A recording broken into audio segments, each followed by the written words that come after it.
우리가 천년왕국에 대한 이야기를 했었는데 기억하고 계신지 모르겠습니다. 지난 천년의 다스림을 잠깐만 요약해서 다시 말씀드리고 오늘 본문을 들어가도록 하겠습니다. 지난주에 제가 천년설 세 가지가 있다고 말씀드렸습니다. 첫 번째가 전천년설인데 그건 천년이 되기 전에 누가 오신다고요? 예수님이 먼저 오시고, 그렇죠? 그 다음에 천년이 이루어지는 겁니다. 근데 여기에서 나오는 게 세대주의적 전천년설이 있다고 그랬습니다. 이 세대주의적 전천년설은 그 천년을 7개 구간으로 나누고 각 기간별로 이제 따로따로 하나님의 어떤 그 역사를 설명을 합니다. 그리고 여기에 관계된 이제 많은 그 단체들 중 선교 단체들이 많이 있는데 실제로는 이단들도 되게 많이 연결이 되어 있는 것이 전천년설, 역사적 세대주의적 전천년설입니다. 두 번째가 후천년설이라고 했습니다. 후천년설은 뭡니까? 천년 다음에 누가 오신다고요? 예수님이 오신다고. 천년을 기준으로 앞에 오면 전천년설, 천년을 기준으로 예수님이 뒤에 오시면 후천년설이 됩니다. 이 후천년설은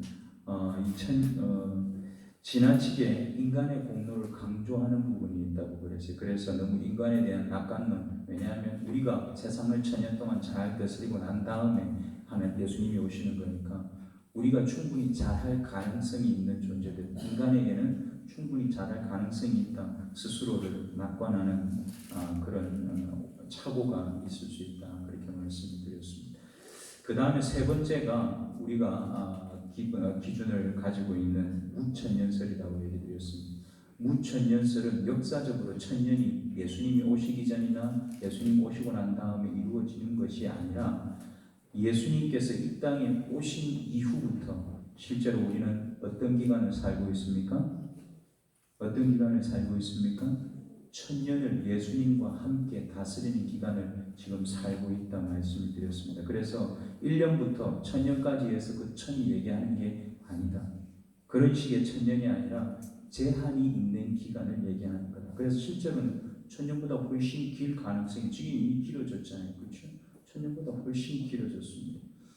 이 천년은 무천년설은 그 천년이라고 하는 기간이 승리하고 통치하시는 예수님의 다스림에 대한 상징적인 표현입니다. 그래서 예수님과 함께 왕노릇하는 기간이 이 천년의 기간입니다. 그래서 저와 여러분은 지금 왕노릇하고 있다고 했습니까? 안 하고 있다고 했습니까? 하고 있다고 했습니다. 지금 저와 여러분은 예수님과 함께 왕노릇하며 살고 있는 줄 믿으시기 바랍니다.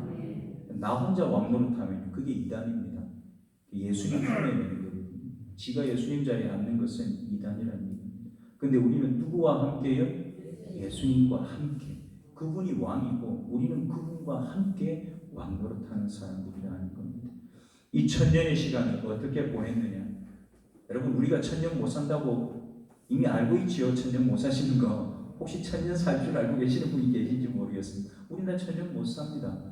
그런데 우리가 이 땅을 사는 이 천년의 기간, 예수님이 다스리는 이 기간에 그의 다스림을 내가 인정하고 내 것으로 받아들이고 내가 그의 다스림에 함께 동참해서 왕노릇을 하게 될 때에 우리에게는 뭐가 기다리고 있느냐? 첫째 부활이 기다리고 있습니다. 첫째 부활, 누가 먼저 부활하셨습니까? 예수님께서 부활하셨죠. 그래서 저와 여러분도 그 예수님의 부활에 동참하게 되는 겁니다. 근데 이 천년의 다스림 기간 동안에 예수 그리스도의 그 다스림을 받아들이지 못하고 그 다스림에 동참하지 못하는 사람들은 육체가 죽는 첫 번째 죽음도 있지만 어떤 죽음이 또 기다린다고 했습니까? 둘째 사망. 지난주 본문에 그대로 나오는 예입니다. 둘째 사망이 우리를 기다리고 있는데 그 둘째 사망에 동참하는 사람은 생명으로 옮길 가능성이 있습니까? 없습니까? 없습니다. 더 이상 그런 가능성은 없습니다. 둘째 사망은 영원한 죽음의 선고를 받는 곳이 되는 겁니다. 지난주에 우리가 이 천년의 시간, 이 역사적인 시간은 아니지만 제한이 있는 시간이라고 말씀을 드렸는데 이제 오늘 본문은 그 제한이 있는 시간이 끝이 나는 시간이 옵니다. 제가 볼 때 지금 우리가 살고 있는 시대하고 아주 동떨어진 얘기를 하는 것이 어쩌면 이 부분일 수도 있습니다. 아직 오지 않은 얘기, 우리에게도 아직 오지 않은 얘기일 가능성이 높다는 겁니다. 오늘 본문의 시작 그 시간이 끝날 때로부터 시작을 하는데 그때는 어떤 때냐? 무저갱에 사로잡혔던 사탄이 풀려나는 시간이다. 오늘 본문에 보니까 7절에서 천년이 참에 사탄이 그 옥에서 놓여 그렇게 얘기를 합니다. 여러분 사탄이 무저갱에 잡혀있는 동안에는 어땠을까요? 지금 아직도 사탄은 무저갱에 잡혀 있습니다. 다시 풀려났다는 얘기 아직 없는 거예요. 그러면은 사탄은 잡혀 있는데 이 세상이 이렇게 된 이유는 뭡니까? 여전히 악하고 여전히 미혹당하는 이유는 뭡니까? 사탄이 무저갱에 잡히기 전에 자기 졸개들을 만들었습니까? 안 만들었습니까? 이미 만든 거 우리가 앞에서 다 봤습니다. 용이요 땅에 내려와서 지 마음대로 안 되니까 바다에서 짐승 올라오는 거 거기에다 힘주고 바다에 올라온 짐승은요 땅에서 나온 짐승한테 또 힘주고 지네끼리 힘 합쳐가지고 하나님의 거역하는 일을 열심히 하는 장면들을 우리가 이미 다 봤습니다. 사탄의 졸개들이요 이 세상을 어지럽히고 하나님의 역사를 분탕질하고 있는 시대가 지금 이 시대다. 그런데 사탄이 풀려나면 어떻게 되느냐? 사탄이 풀려나면 상황이요 아주 급변하는 겁니다. 우리가 만만하게 볼 수 있는 상황이 아무것도 없습니다. 아주 강력하게 저와 여러분을 협박하고 우리를 겁박하고 우리의 손발을 꽁꽁 묶기 위해서 아마 엄청난 전쟁이 벌어지게 될 거다. 그 두목과 함께 벌이는 전쟁이 우리를 기다리고 있다는 것. 그래서 이 전쟁을 아주 강력하고 치열한 전쟁이 되겠다는 의미로 오늘 제가 제목을 이렇게 정했습니다. 오늘 제목 한번 같이 읽겠습니다. 제목입니다. 밤이 깊으면 새벽은 가깝습니다. 밤이 깊어지면 새벽이 가까운 거 맞습니까? 네, 밤이 아주 깊어야 그 다음 새벽이 옵니다. 우리의 영적인 전쟁 상황도 마찬가지입니다. 최악, 가장 강력하고 가장 치열한 전쟁이 우리 앞에 찾아와야 그 다음 모든 것이 정리되는 평화의 시간이 우리를 찾아오게 되는 겁니다. 여러분 사탄이 사방에서 그 백성들을 미혹하는데 오늘 본문에 보니까 이렇게 쓰고 있습니다. 8절을 한번 보겠습니다. 8절입니다. 나와서 땅의 사방 백성 곧 곡과 마곡을 미혹하고 모아 싸움을 붙이리니 그 수가 바다의 모래 같으니라. 아멘. 여기 보니까요 사탄이요 풀려난 다음에 곡과 마곡에 있는 백성을 미혹한다고 합니다. 이 곡과 마곡은 뭐냐 하면 에스겔 38장과 39장에 보면 계속해서 나오는 이름입니다. 이 마곡이라고 하는 것은 지역을 얘기합니다. 마곡이라고 하는 지역에 어떤 왕들이 있는가 하면 로스와 메섹과 두발 왕을 그 에스겔에서는 곡이라고 부릅니다. 그래서 이 곡과 마곡이라고 하면 하나님을 거역하는 왕, 하나님을 거역하는 나라, 하나님을 거역하는 백성, 그걸 아마 대표적으로 곡과 마곡이라 그렇게 부르는 것 같아요. 그 에스겔 38장부터 39장까지는 이 곡과 마곡에 대한 하나님의 심판에 대한 얘기가 계속해서 등장을 합니다. 이 아까도 말씀드렸지만 이 곡과 마곡은 하나님에 대해서 반역하고 악한 꾀를 끊임없이 만들어내는 왕과 나라를 얘기합니다. 자, 그러면 사탄은 이 땅에서 힘이 있고 하나님을 거역하는 왕과 그 나라인 곡과 마곡을 택해서 미혹을 합니다. 그 자기 수중에 그들을 넣고 그들을 부추겨서 싸움을 조장합니다. 여러분 사탄이 이 시대에 우리를 자기 손에 놓고 싸움을 시킬 때에 어떤 싸움이 일어날까요? 지금 전 세계적으로 아직도 총싸움 하는 데가 있습니다. 미사일 쏘고, 또 얼마 전에 보니까 그 백린 연막탄이요. 백린탄을 사람한테 쏘아가지고, 백린탄은요, 꺼지지가 않습니다. 사람 몸에 박히면 이게 계속 탑니다. 애기들한테 그게 박혀가지고 뜨겁다고 이걸 꺼달라고 뭐 그런 절규의 소리가 있다고 제가 뉴스에서 그걸 봤는데 그런 싸움도 있습니다. 그런데 그것보다 훨씬 더 교묘한 싸움들이 우리를 기다립니다. 어떤 싸움이냐? 경제 전쟁이 있고 정치적인 전쟁이 있고 문화 전쟁이 있습니다.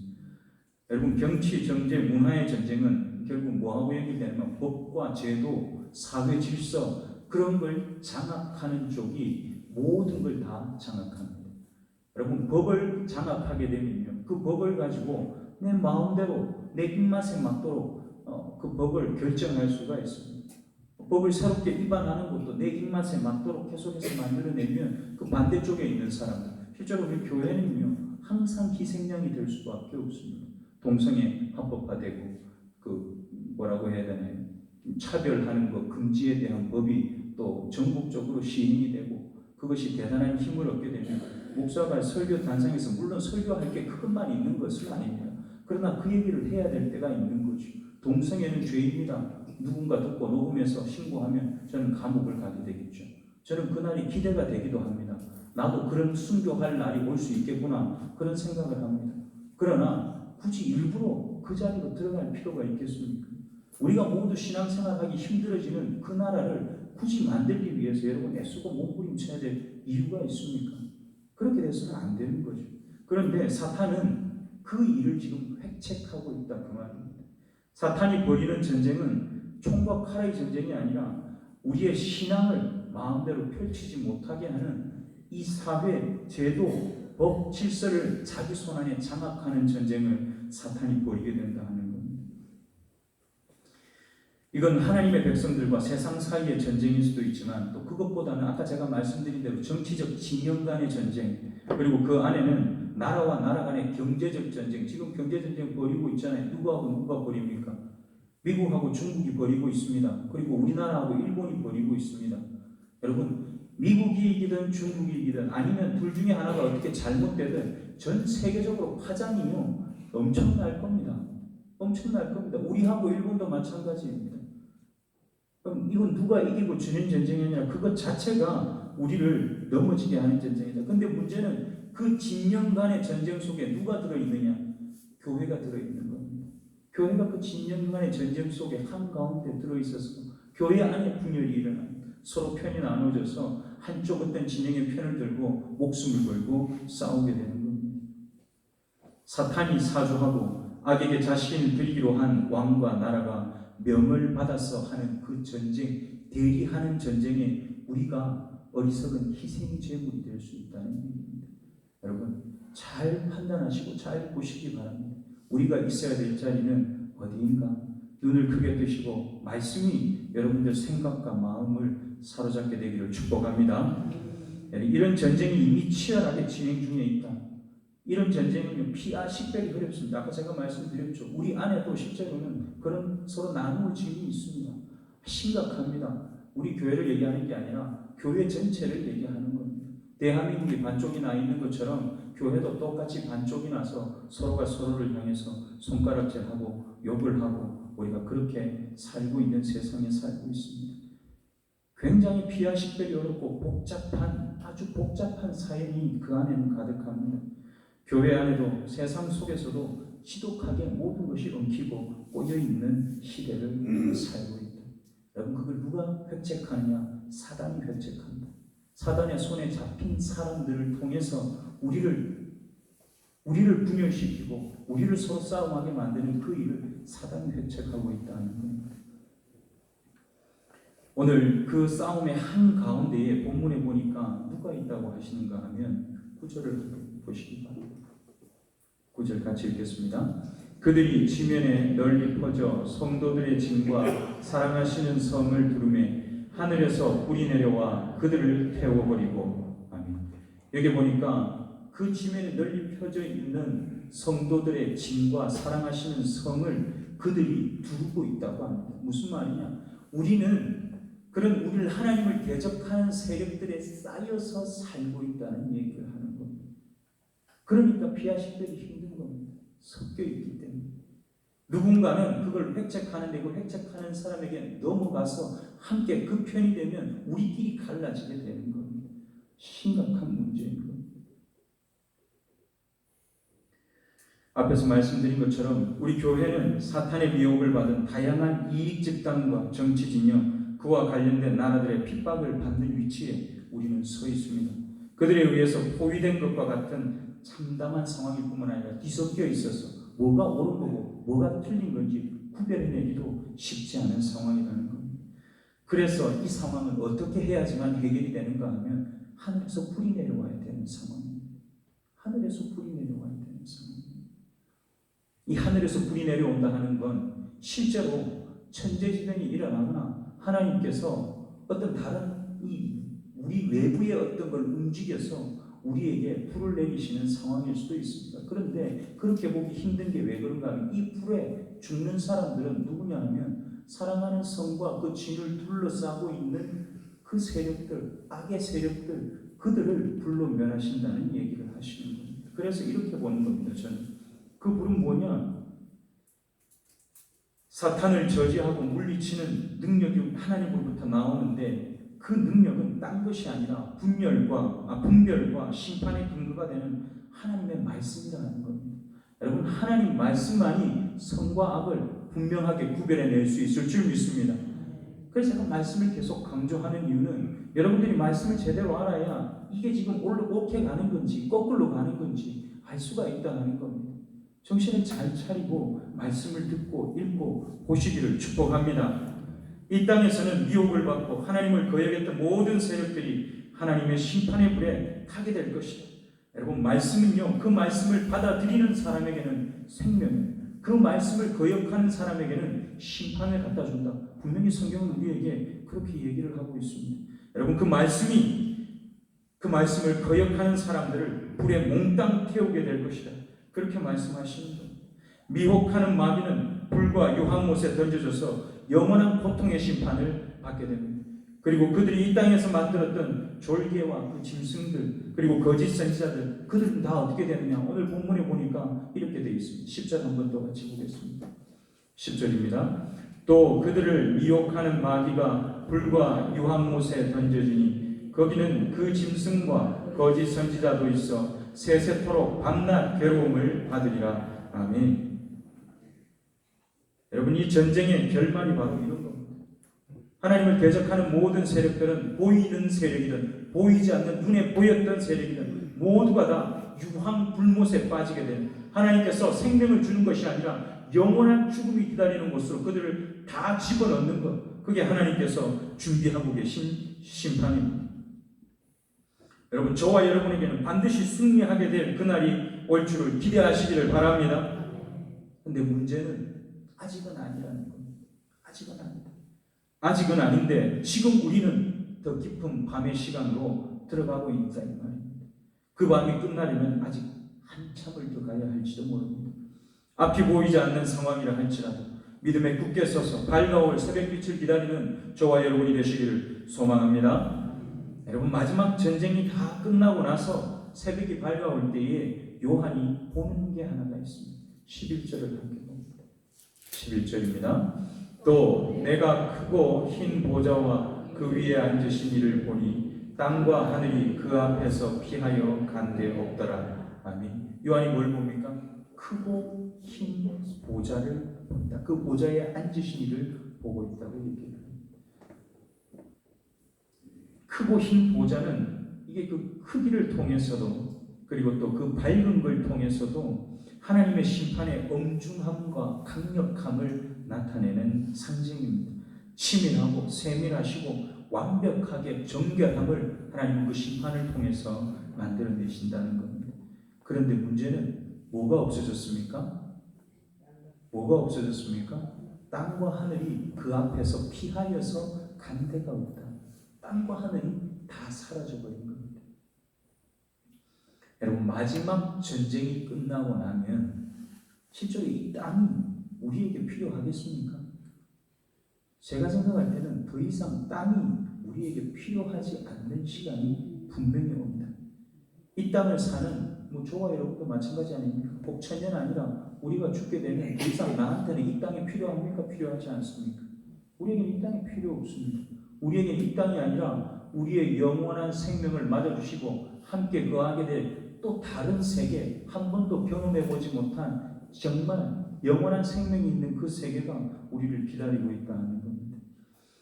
하나님 앞에서 받을 최후의 심판과 영원한 나라에 대한 기대만 우리에게 남게 될 것입니다. 최후의 심판은 이 땅에서 이루어지는 것이 아닙니다. 지금 여기에서 말하고 있는 이 최후의 심판, 이제 요한이 하늘에 있는 흰 보좌와 거기에 앉으신 이를 보는데 그 앉으신 이가 심판하는 그 심판의 자리는 이 땅이 아닙니다. 이 땅은 사라지고 없는 곳, 그분 앞에서 우리는 심판을 받게 될 것이다. 그렇게 얘기합니다. 그 심판은 천상에 있는 하나님의 보좌 앞에서 이루어지는데 12절을 보니까 이렇게 얘기를 합니다. 다시 한번 더 보겠습니다. 12절입니다. 또 내가 보니 죽은 자들이 큰 자나 작은 자나 그 보좌 앞에 서 있는데 책들이 펴 있고 또 다른 책이 펴졌으니 곧 생명책이라. 죽은 자들이 자기 행위를 따라 책들에 기록된 대로 심판을 받으니. 아멘. 여기 보니까 책들이 나오고 책이 나옵니다. 어떤 거는 복수로 쓰고 어떤 거는 단수로 썼습니다. 근데 복수로 쓴 건 설명이 따로 없는데 단수로 쓴 책은 뒤에 뭐라고 설명이 붙어 있습니까? 생명책이라고 붙어 있죠. 이게 제가 주석을 찾아보니까 어떤 주석은 책들 속에 이 뒤에 책이 포함되는 걸로 설명을 하는 데도 있어요. 제가 생각할 때는 그게 아닌 것 같아요. 문맥을 잘 살펴보면 앞에 있는 책들과 뒤에 있는 책은 분명히 다릅니다. 같이 섞여 있는데 그 중에 있는 책이 아니란 말이에요. 왜 그런가 하면 한번 잘 생각해 보십시오. 예수 믿고 구원받는 사람의 숫자가 많겠습니까? 아니면 불못에 빠지는 사람들의 숫자가 많겠습니까? 어떤 숫자가 더 많겠습니까? 이렇게 말하면 딴 사람들이 뭐라고 할까봐 말을 못 하시는 거죠? 맞습니다. 예수 믿는 사람들 숫자보다는 안 믿는 사람이 훨씬 많잖아요. 불못 들어갈 사람이 훨씬 더 많습니다. 심지어는 교회 안에 있는 사람들 중에도 양과 염소가 구별된다고 하는데 교회 밖에 있는 사람들 얘기해서 뭐 하겠습니까? 생명책은 한 권짜리 간단하게 기록되어 있습니다. 그런데 불못에 들어갈 그 사람들의 명단과 그 사람들의 향한 행적은 책 한 권으로 부족하다는 얘기입니다. 수십 권의 책이 그들의 행적을 기록하고 그들의 이름을 기록하고 너는 여기에 가야 된다. 그렇게 써놓고 있다는 우리에게 보여주시는 말씀이라 저는 그렇게 봅니다. 여기서 죽은 자들은 어떤 자들이냐? 첫째 사망이 아니라 첫째 사망은 어떤 사망입니까? 모든 사람이 다 당하는 사망입니다. 육체의 죽음입니다. 그런데 둘째 사망은 어떤 사망입니까? 영원한 죽음에 들어가는 사망. 여기에 우리가 본문에서 얘기하는 바로는 불못에 던져지는 겁니다. 더 이상 생명을 기대할 수 없는 상황. 이 둘째 사망을 당한 사람들이 여기에 나오는 죽은 사람들, 그렇게 보이는 겁니다. 하나님께서 상과 벌을 위해서 얼마나 철저하게 준비하셨는지 우리가 그날에 똑똑하게 보게 될 겁니다. 우리가 하듯이 대충 어버버 하시는 분이 하나님은 아니십니다. 대충 그냥 넘어가는 분이 아니라 그 말입니다. 여러분 신앙생활 철저하게 하시기를 축복합니다. 우리가 서로가 서로를 감시하고 오호 담당제를 하고 너 이렇게 하면 뭐 지옥 간다, 너 이렇게 하면 뭐 어떻게 된다. 여러분 그렇게 하라는 얘기가 아닙니다. 철저하게 하라는 말은 여러분 스스로가 말씀 앞에서 여러분을 거꾸로 뒤집어 보고 한번 톡톡 털어도 보고 그 말씀 앞에 여러분을 잘 견주어 보라는 얘기입니다. 근데 꼭 그 말씀을 보고 다른 사람을 자꾸 생각하는 분들이 계세요. 다른 사람 생각하지 말고 여러분만 그 말씀을 통해서 크게 보시기를 축복합니다. 그게 철저하게 하는 겁니다. 여기 죽은 자들을 성경에 보니까 큰 자와 작은 자로 나눕니다. 큰 자는 어떤 자인가? 큰 자는 대단한 자라고 볼 수 있습니다. 뭐 큰 일을 이루고 뭘 많이 가지고 그런 사람들이겠죠. 작은 자는 어떤 사람입니까? 없는 사람, 하찮은 사람, 별 볼 일 없는 사람, 그런 사람들이 작은 자들입니다. 여러분 죽은 자 속에도 큰 자가 있고 작은 자가 있습니다. 지옥 가는 사람들 중에도 큰 자가 있고 작은 자가 있습니다. 그러면 천국 가는 사람들 중에도 큰 자와 작은 자가 있을까요? 없을까요? 있습니다. 오늘 성경 본문에서 계속해서 반복해서 나오는 얘기가 한 가지가 있습니다. 뭐냐? 네가 한 행위대로 하나님 앞에 심판을 받는 것도 네가 한 행위대로 하나님 앞에 상을 받는 것도 네가 한 행위대로 어디 근거도 없이 어디서 그냥 상이 뚝 떨어지고 벌이 뚝 떨어지는 것이 아니라 내가 이 땅을 살면서 한 모든 것들이 하나님 앞에서 낱낱이 기록되고 하나도 없어지지 않고 그날에 확인되게 되어 있다는 겁니다. 여러분 신앙생활은요 랄라블라하고 쉽고 재밌고 그렇지 않습니다. 어떤 때는 굉장히 심각합니다. 심각하지만 그 속에서도 하나님의 은혜를 기억하면 행복하고 기쁨을 느끼고 감사한 거지 랄라블로 할 수 있는 게 신앙생활이 아니라는 얘기입니다. 오늘 13절에 보니까 이 죽은 자들이 어디에서 나왔는지를 이렇게 써주고 있습니다. 13절 한번 같이 읽겠습니다. 13절입니다. 바다가 그 가운데에서 죽은 자들을 내주고 또 사망과 음부도 그 가운데에서 죽은 자들을 내주매 각 사람이 자기의 행위대로 심판을 받고. 이게 보니까 죽은 자들을 내주는 데가 두 군데입니다. 첫 번째는 어디입니까? 바다가 그 가운데서 내주죠. 두 번째는 어디서 내줍니까? 사망과 음부가 그 가운데서 내줍니다.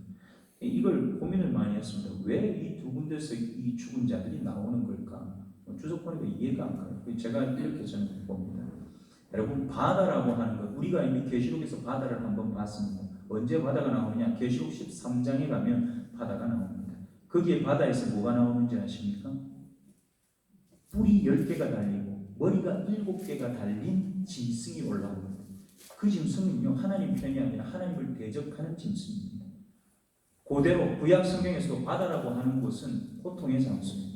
바다는 한 번도 탐사해서 들어가 본 적이 없기 때문에 바다 속에 뭐가 있는지 늘 궁금한 곳입니다. 그곳은 무서운 곳입니다. 그 바다 속에서는 뭐가 나오느냐? 하나님이 나오는 것이 아닙니다. 하나님은 바다에 산다고 말하지 않습니다. 하나님은 어디에 산다고 얘기합니까? 하나님은 하늘에 계신다고 얘기합니다. 바다에서 나오는 건 뭐냐? 괴물이고 짐승이고 사탄이고 그런 악한 세력들이 어디에서 나오냐? 바다에서부터 나온다. 그렇게 얘기를 합니다. 여러분, 바다에서 죽은 자들이 나온다. 그 말은 살아있는 사람이 죽어서 나온다는 얘기를 하는 게 아닙니다. 여기서 죽은 자는 하나님과 단절된 사람들, 악한 세력을 얘기합니다. 사탄의 세력, 그의 졸개들, 그 세력들이 그 바다라고 하는 곳에서부터 나온다. 그 말은 바다라고 하는 곳이 그 악한 것들의 직결지이고 악한 것들의 소굴인데 그 소굴이 어떻게 됐다는 얘기입니까? 다 오픈됐다는 얘기입니다. 완전히 졌다 그 말입니다. 항복했다 그 말입니다. 하나님께서 마지막 전쟁을 마치고 나면 이 땅에 있는 눈에 보이지 않는 어떤 세력이라도 다 하나님 앞에 항복하게 될 줄 믿습니다. 항복하니까 그곳에서 죽은 자들이 다 나오는 겁니다. 그 다음 두 번째가 사망과 음부인데 이 사망과 음부 가운데서도 죽은 자가 나옵니다. 여러분, 이 말은 이 땅에서 악한 세력의 졸개 노릇을 했던 사람들이 그 사망과 음부가 내놓는 죽은 자들이 되는 겁니다. 여러분, 그리고 여기서 끝나지 않죠. 그 다음 절을 보면 이렇게 얘기를 합니다. 14절 뭐라고 써져 있습니까? 함께 봅니다. 사망과 음부도 불못에 던져지니 이것은 둘째 사망 곧 불못이라. 여러분, 사망과 음부도 어디에 빠진다고요? 불못에 던져준다. 이게 어디에 또 나오는지 아십니까? 맨 마지막에 죽을 원수는 누구라고요? 사망이다. 고린도전서 15장 26절에 보면 사도 바울이 그렇게 얘기를 합니다. 이미 사도 바울을 통해서 보여주신 것을 계시록 통해서 한 번 더 확인하게 하시는 겁니다. 하나님께서 최후의 전쟁을 치르고 마지막 심판을 하실 때는 더 이상 사망도 음부도 존재하지 않는 영원한 생명만 있는 하나님과 함께하는 세상이 저와 여러분에게 열려질 줄 믿습니다. 이 심판은 최종적입니다. 그래서 14절에 우리가 사망과 음부가 불못에 던져진다고 하는 사실을 우리가 확인을 했습니다. 여러분, 하나님을 거역하고 사탄의 유혹에 부역했던 그 사람들이 맞게 되는 아침은 어떤 아침이냐? 뜨거운 아침입니다. 뜨거운 아침입니다. 그냥 뜨거운 게 아니라 뜨거워서 죽을 것 같은 아침입니다. 그런데 저와 여러분은 뜨거워서 죽을 것 같은 아침이 아니라 그 밝음 속에 너무 행복해서 어쩔 줄 모르는 하나님과 함께하는 그 아침을 맞게 되시기를 축복합니다. 사랑하는 생초교회 성도 여러분, 밤이 깊어가고 싸움이 치열해질수록 진짜와 가짜는 확연하게 구별이 됩니다. 진짜와 가짜가요, 싸움이 치열해지면 치열해질수록 스스로 드러나게 되어 있습니다. 말씀으로 단단히 무장하고 믿음의 방패와 구원의 투구를 채비고 예수님과 함께 왕노릇 하시기를 바랍니다. 아까도 말씀드렸지만 나 혼자 왕노릇 하는 거, 그건 멸망을 자초하는 겁니다. 반드시 예수님 옆에서 그분과 함께 왕노릇 하시기를 축복합니다. 자기가 예수님 행세하는 건 아까 뭐라고 했습니까? 지가 예수님이 행세하는 거 뭐라고요? 이단이라고요. 이단들이 지금 온 천지에 수두룩백백합니다. 신천지, 구원파, 또 뭐 있습니까? 통일교, 여호와 증인. 여호와 증인이 지가 예수로 하진 않으니까 조금 다르긴 합니다. 우리나라 안에는 지가 예수고 지가 성령이고 지가 재림주인 이단들이 너무나도 많습니다. 여러분, 성경은 우리가 예수님이 된다고 말하지 않습니다.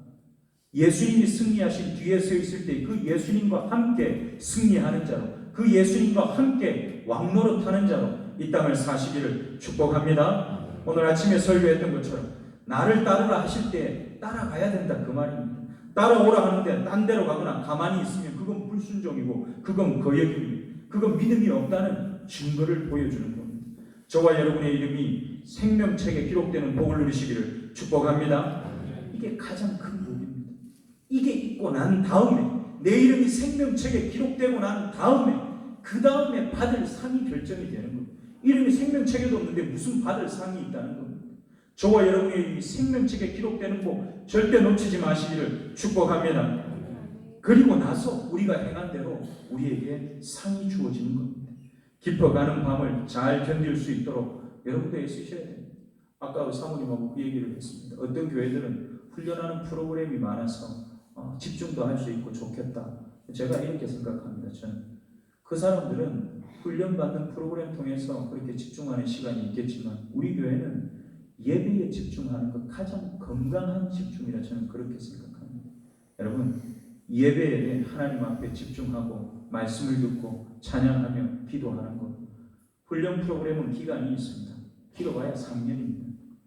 여러분, 예배 3년하고 말 겁니까? 그렇지 않습니다. 죽을 때까지 하는 겁니다. 그런데 그 죽을 때까지 하는 예배가 성실하게 온 마음을 다해서 하나님 앞에 드려질 때요, 여러분, 느리고 천천히 가는 것이 반드시 이기게 됩니다.